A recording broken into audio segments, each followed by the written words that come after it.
আসসালামু আলাইকুম। Hello everyone, welcome to my channel. ইতিমধ্যে আপনারা ভিডিওর থাম্বনেল এবং টাইটেল দেখেই বুঝে গেছেন আজকের ভিডিওর টপিকটা কি হতে চলেছে। তো আজকে আমরা ফরিদপুর থেকে কামারখালী ব্রিজে বাস লাভিং করার উদ্দেশ্যে রওনা করি। ফরিদপুর থেকে কামারখালী যেতে আমাদের মোট কত টাকা খরচ হয়েছে এবং কতক্ষণ সময় লেগেছে আমাদের যেতে, এই তথ্যগুলো তুলে ধরবো এই ভিডিওতে। তো আমরা ফরিদপুর থেকে রিক্সা নিয়ে রওনা দেই রাজবাড়ী রাস্তার মোড়ের উদ্দেশ্যে।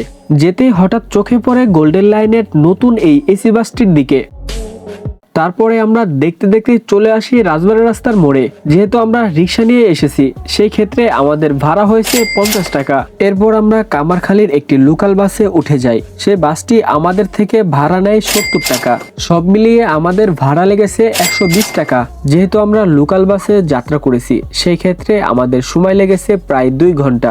অন্যান্য বাসে সময় লেগে থাকে সাধারণত 1 ঘন্টার মতো। যেহেতু আমরা লোকাল বাসে যাত্রা করেছি, সেই ক্ষেত্রে আমাদের সময় একটু বেশি লেগেছে বলা যায়। অবশেষে আমরা চলে আসছি কামারখালী ব্রিজে। এখন আমরা বাস লাভিং করবো এখানে।